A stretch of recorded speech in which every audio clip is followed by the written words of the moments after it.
ఇప్పుడు హైడ్రాతో పాటుగా చర్చకు వచ్చినటువంటి మరో అంశం సుప్రీంకోర్టుకి సంబంధించిందే కవిత బెయిల్కి సంబంధించి.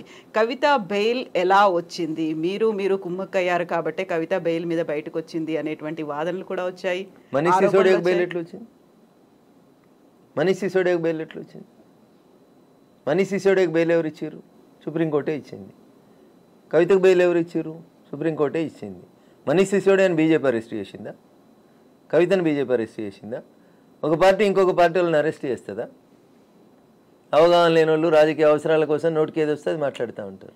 ఇదే రాహుల్ గాంధీ గారు కేజ్రీవాల్ని అరెస్ట్ చేసిన తర్వాత కాంగ్రెస్ ఎంపీలు, ఆప్ ఎంపీలు, ప్రతిపక్ష ఎంపీలు అందరినీ తీసుకొని పోయి లిక్కర్ కేసు తప్పు, కేజ్రీవాల్ మీద పొలిటికల్ వెంజెన్సీ తోటి కేసు పెట్టిరు, వెంటనే బెయిల్ ఇవ్వాలి, ఇది దుర్మార్గమైన చర్య, ఇది బీజేపీ కక్ష సాధింపు చర్యతోటి కేసు పెట్టిరు అని ఎంపీలందరినీ తీసుకుపోయి జంతర్ మంతర్ కానో పార్లమెంట్ గేట్ కానో ధర్నా చేసిండు.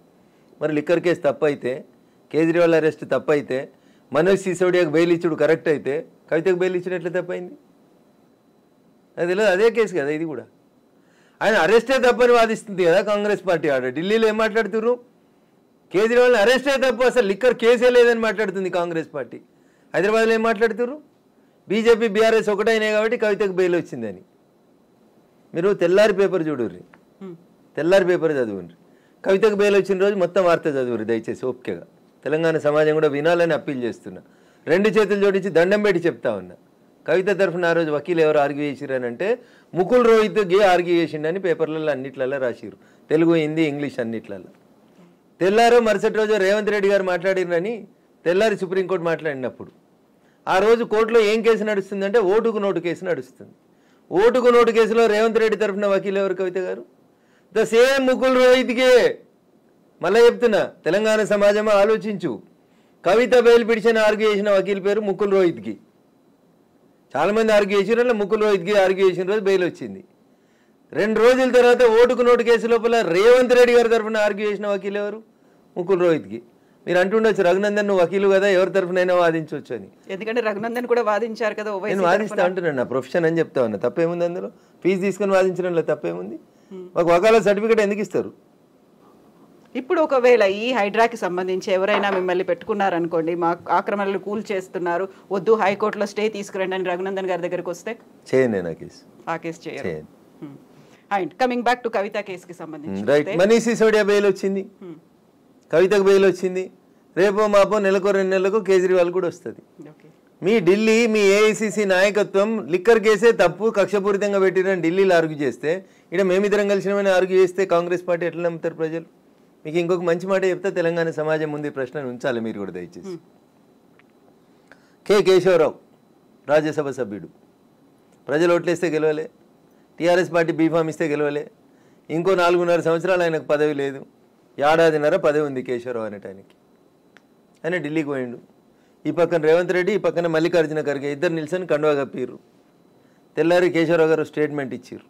రాజకీయాల్లో నైతిక విలువలు కాపాడాలని బీఆర్ఎస్ పార్టీ ద్వారా సంక్రమించిన రాజ్యసభ సభ్యత్వాన్ని గడ్డిపోసలేక అవతల వారేసి రాజీనామా చేస్తా అన్నాడు. గంటసేపట్లో రాజీనామా ఆమోదించేసారు, అయిపోయింది. ఎవరు వచ్చారు ఆ రాజ్యసభ స్థానానికి? అభిషేక్ సింగ్ మన్వి గారు వచ్చారు. అభిషేక్ సింగ్ మన్వి ఎవరు? నాసంటి వకీలు. ఇంతకుముందు కాంగ్రెస్ పార్టీ తరఫున లోక్సభ సభ్యుడు. అభిషేక్ సింగ్ మన్వి కాంగ్రెస్ పార్టీ అభ్యర్థిగా కేశవరావు ఖాళీ చేసినటువంటి రాజ్యసభ స్థానానికి పోటీ చేస్తానికి వచ్చిండు. యువరాజు ఏమంటాడు రోజు పేపర్లలో, టీవీలలో? కవిత గారు మంచిగినూరి మెల్లగినూరి జనాన్ని కట్ చేసి పంపురి సమాజం. యువరాజు ఏమంటాడు? రేపు బై ఎలక్షన్ వస్తుంది, 3-4 సీట్లలో వస్తాయి, కడియం శ్రీహరి బై ఎలక్షన్ వస్తుంది, దానం నాగేందర్ బై ఎలక్షన్ వస్తుంది, ఇంకోటి బై ఎలక్షన్ వస్తుంది అని చెప్తాడు. నేను మీ ద్వారా కేటీఆర్ను, కేసీఆర్ను, కవిత గారిని అందరిని అడగదలుచుకున్న బీఆర్ఎస్ పార్టీని. కేశవరావు గారు ఖాళీ చేసిన బీఆర్ఎస్ ఎంపీ స్థానానికి కాంగ్రెస్ పార్టీ అభిషేక్ సింగ్ మన్వీని అభ్యర్థిగా పెట్టింది. టీఆర్ఎస్ పార్టీకి టెక్నికల్గా 38 మంది ఎమ్మెల్యేలు ఉన్నారు ఈరోజు అసెంబ్లీలో. మీరు క్యాండిడేట్ని పెట్టి, మీరు విప్పిచ్చి, మీ ఓట్లు మీకు ఎన్ని వచ్చినాయని లెక్క చూసి, కేశవరావు గారు లాగా పార్టీ మారిన 12 మందో 15 మందో ఎమ్మెల్యేలు ఉన్నారు కదా టీఆర్ఎస్ వాళ్ళు, వాళ్ళ మీద రెడ్ హ్యాండెడ్గా దొంగలుగా పట్టించి వాళ్ళ మీద యాక్షన్ తీసుకోవడానికి అవకాశం ఉండే కదా. మరి అభిషేక్ సింగ్ మన్వి మీద ఎందుకు పోటీ పెట్టలేదు టీఆర్ఎస్ పార్టీ? 10 మంది ఎమ్మెల్యేలు సంతకం పెడితేనే అక్కడ రాజ్యసభకు పోటీ చేయడానికి అవకాశం ఉంటుంది. నీ మందలకి వెళ్ళి 15 మంది అడిదికి పోయారు కదా, ఆ 15 మందిని రేపు డిస్క్వాలిఫై చేపిస్తామని కోర్టులో కొట్లాడుతున్నామని స్పీచ్లు ఇస్తాడు కదా కేటీఆర్ అన్నట్టు. ఆయన కొట్లాడేందుకు అభిషేక్ సింగ్ మన్వి మీద ఇంకొక ఆయనను పోటీకి పెట్టి ఒక విప్ ఇచ్చి నీ 38 మంది ఎమ్మెల్యేలు నీకు ఓటేసిరా వేయలేదా అని లెక్క చూసుకొని వేయకపోతే ఇలా డిస్క్వాలిఫై చేయమని స్పీకర్కి తెల్లారి దరఖాస్తు ఇవ్వచ్చా ఇరాదా కవిత గారు? క్యాండిడేట్నే పెట్టలేదు టీఆర్ఎస్ పార్టీ.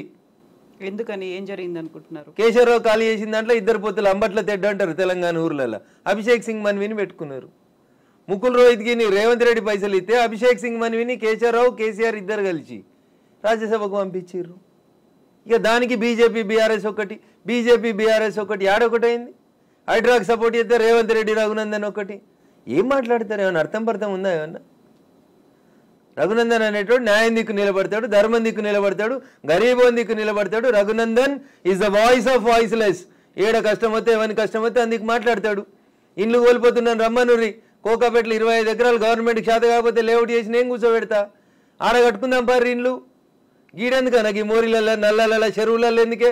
మంచిగా కోకాపేటలో 100 కోట్లకు ఎకరం పోయే భూమిలో కట్టుకుందాం పారి. గాడ లేఅవుట్ గీసుకుందాం పారి. రాడా రేవంత్ రెడ్డి గారికి వచ్చి మనకు పట్టాలు ఇయ్యడా? ఇక దీనికోసం కొట్లాడతాడు రఘునందన్. ఎందుకని ప్రతి దాంట్లో రాజకీయాలు ఎందుకు చూస్తున్నారు అనుకుంటున్నారు? ఇప్పుడు అభిషేక్ మను సింఘ్వీని కాంగ్రెస్ పార్టీ తెలంగాణ మీరు ఉన్నదే ప్రజాస్వామ్య దేశంలో. మీరు ఉండాలన్నా తినాలన్నా బతకాలన్నా ఇంకేం చేయాలన్నా మేమే ఉండాలి రాజకీయ నాయకులు. మేము లేకపోతే మీరు ఎక్కడున్నారు? ప్రజల కొరకు ప్రజల చేత ప్రజలు ఎన్నుకునేదే ప్రజాస్వామ్యం. ఆ ప్రజాస్వామ్య దేశంలో బతుకుతుంటూ అన్నిటికీ రాజకీయం వస్తుంది. ఎందుకు వస్తుంది అంటే రఘునందన్ మాట్లాడిండు, బీజేపీ ఎంపీ ఇట్లా మాట్లాడిండు, ఇంకో ఎంపీ ఇట్లా మాట్లాడిండు, మీరు పెడతారు కదా బ్రేకింగ్లు, అందుకనే వస్తుంది అట్లా. మేము మాట్లాడితే రాజకీయ నాయకులం కదా. ఈ వ్యవస్థ నడిచేదే రాజకీయంతో కదా తల్లి. 4 స్తంభాలు అనుకుంటే ఆ 4 స్తంభాలలో స్తంభం మేమే కదా. మేము మాట్లాడతాం కాబట్టి రాజకీయం అంటారు దాన్ని. అట్లా ఇప్పుడు కవిత కేసులో నెక్స్ట్ ఏం జరుగుతుంది అనుకుంటున్నారు మీరు? నేను జ్యోతిష్కుని కాదు తల్లి, వకీల్ సాబ్ని. వకీల్ సాబే, వకీల్గానే చెప్పమంటున్నాను. ఆ రోజున్న వకీల్ ఎట్లా ఆర్గ్యూ చేస్తారో ఆ రోజున్న జడ్జికి ఏం అర్థమవుతుంది అనే దాన్ని బట్టి జడ్జిమెంట్ వస్తుంది. సో మీ ఎక్స్పీరియన్స్లో? నేను దాంట్లో ఎక్కడ కేసు కాగితాలు చదవలేదు. నేను కవిత తరఫున వకీల్ని కాదు, మనీష్ సిసోడియా తరఫున అంతకంటే కాదు, కేజ్రీవాల్కి అపియర్ కాలేదు. బట్ కవిత బయటకు వచ్చిన తర్వాత కూడా వినిపించినటువంటి డిఫరెంట్ వెర్షన్స్ని ముందు నుంచి అసలు ఎప్పుడు ఫాలో అవ్వలేదా ఈ కేసుని మీరు? అయినా ఎందుకు ఫాలో కాను? అడ్వకేట్గా బరాబర్ ఫాలో అవుతారు. రాజకీయాలు ఉన్నవాడు బరాబర్ ఫాలో అవుతాయి. ఎందుకు ఫాలో కాదు? In what way I'm concerned with Kavitha's bail. Kavitha ఎవరు? లిక్కర్ కేసులో ఒక ముద్దాయి వచ్చి ఫీజు ఇచ్చి నన్ను కేసు చేయమంటే చేద్దునో చేయకపోతునో తర్వాత నాకేం అవసరం? నాకు ఎకడమిక్ ఇంట్రెస్ట్లో నేను చదివిన ఫైలు, దానికి కవిత కేసు తరఫున మాట్లాడాల్సిన అవసరం ఏముంటుంది? ఆమెకు వకీళ్ళు ఉన్నారు. రేవంత్ రెడ్డి గారు పెట్టిన ముకుల్ రోహిత్ గారు ఉన్నారు, కేశవరావు గారు పెట్టినటువంటి అభిషేక్ సింగ్ మన్వి ఉన్నాడు, కేసీఆర్ మాట్లాడుకున్న సోనియమ్మ ఉన్నది. వాళ్ళందరూ ఉన్నాక నా అవసరం ఏముంది తల్లి? బట్ మామూలుగా అబ్జర్వేషన్స్ అనేవి ఉంటాయి. ఉంది కదా, నా అబ్జర్వేషన్ నేను చెప్పిన కదా. కోర్టు బెయిల్ ఇచ్చింది సుప్రీంకోర్టు, దానికి నేను ఎందుకు కామెంట్ చేయాలి? బట్ ఆ కేసు మాత్రం ఇంకా కంటిన్యూ అవుతుంది. చార్జ్ షీట్ వేసిన తర్వాత ట్రయల్ అవుతుంది, చాలా టైం పడుతుంది. ఇప్పుడు రేవంత్ రెడ్డి గారు ఓటుకున్న ట్రయల్ అయితే లేదా? ఇది కూడా గట్లే అవుతుంది. గట్లా ఇలాగే ఏళ్ల తరబడి కొనసాగుతుంది. అట్లే అవుతుంది కదా. ఈ జడ్జిలను అడగాలి మీరు ఈ ప్రశ్న. నన్ను అడిగితే ఎట్లా? నేను ఆ కుర్చీలో కూర్చోలే. నేను జడ్జిలు చెప్పాలి అంటున్నా. ఒక్కో కేసు 10 ఏళ్ళు 20 ఏళ్ళు ఎందుకు సాగుతుందో మా గౌరవ న్యాయమూర్తులు చెప్పాలి. దేశంలో 5 కోట్ల కేసులు ఎందుకు పెండింగ్లు ఉన్నాయో గౌరవ న్యాయమూర్తులు చెప్పాలి కదా.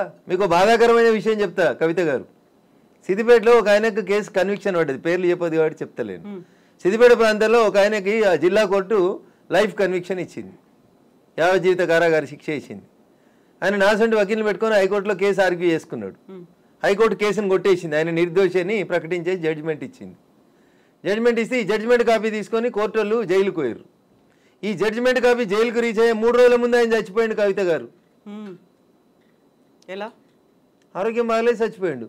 6 ఏళ్ళు జైల్లో ఉండి చచ్చిపోయాడు కవిత గారు. ఎవరు నష్టపరిహారం ఎవరిస్తారా కుటుంబానికి? కింది కోర్టు శిక్ష వేసింది, పై కోర్టు 4 రోజులలో తీర్పు చెప్తే అయిపోతుంటుండే కదా. ఈయన 6 ఏళ్ళు భార్య పిల్లలతో ఉండేటోడు కదా. 6 ఏళ్ళు ఆయన జైలు ఉన్న తర్వాత కేసీని నువ్వు జడ్జిమెంట్ ఇచ్చినావు. ఏం న్యాయం జరిగింది మీ లాట్ అని అడుగుతున్నా నేను, పేదోని గొంతుకగా. జరగాలనా వద్దా? ఆ భార్య పిల్లలు ఎవడు అడుగుతాడు? మీకు ఇంకా దరిద్రం చెప్తా. ఆయన జైలు ఉన్నప్పుడు పనిచేస్తే ఆయనకు జీతం ఇచ్చారు. ఆయన చచ్చిపోయినాక జీతం పైసలు డీడీఓ చెక్కో ఇంటికి పోయింది. ఇంటికి పోతే ఆ పోస్ట్ మ్యాన్ ఏమంటాడో తెలుసా? ఈ పేరున్న ఆయన లేడు కాబట్టి ఈ చెక్కు వాపసు పోతుంది అంటాడు. అంటే ఇప్పుడు ఈయన చచ్చిపోయినా మళ్ళీ తీసుకురావాలి నా చెక్కు కోసం.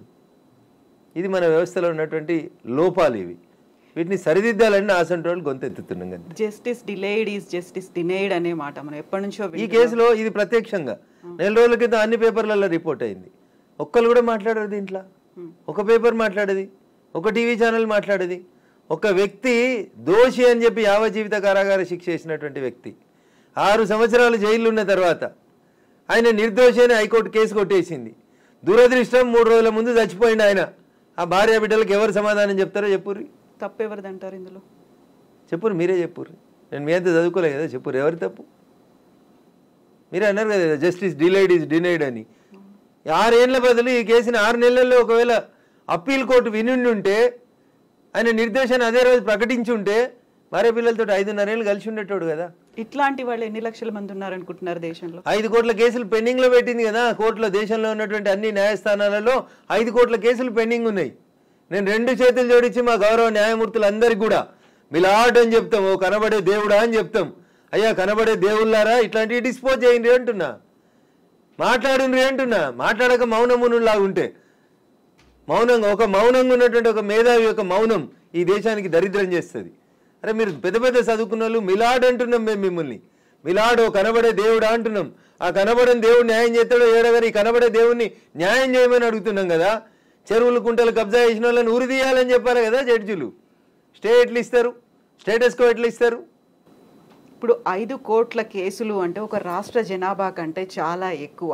అన్ని కేసులు అందులో ఉన్నారంటే అంతమంది బాధితులు కూడా ఉన్నారు, వాళ్ళ ఫ్యామిలీ. ఎన్నడన్నా మాట్లాడారు కవిత గారు ఈ దేశంలో? ఏ పేపర్ అన్న టీవీ అన్న మాట్లాడుతుంది? ఎందుకని బయటికి రావు ఇవన్నీ? అంటే కోర్టుల గురించి మాట్లాడితే ఏదో అవుతుందని భయపడతారు అట్లా. ఖచ్చితంగా కదా.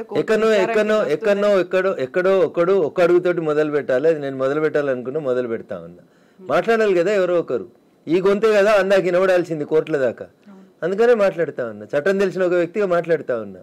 శిక్ష పడితే నాకు ఒక్కరికి పడనీరు కానీ ఎవరికైనా న్యాయం జరగాలి కదా. కోర్టు ధిక్కారం కింద వస్తుంది. ఇది కోర్టు ధిక్కారం లేదు. ఎందుకు ఎవరైనా జడ్జిని భయపడేది? ఎవరైనా జడ్జిని నేను ఏమన్నా పేరు పెట్టి తిట్టినా? ఇప్పుడు వ్యక్తిగతంగా మాట్లాడినా, జడ్జిమెంట్ మీద మాట్లాడినా? మా సిద్దిపేట నా పార్లమెంట్లో నా ఓటర్ ఒకటికి అన్యాయం జరిగింది, నేను మాట్లాడకపోతే ఎంపీ ఎవరు మాట్లాడతారు? కవిత గారు బరాబర్ నేనే మాట్లాడతా. పంపని జైలుకి ఏమవుతుంది? పంపని తల్లి, భయపడేది ఏముంటుంది?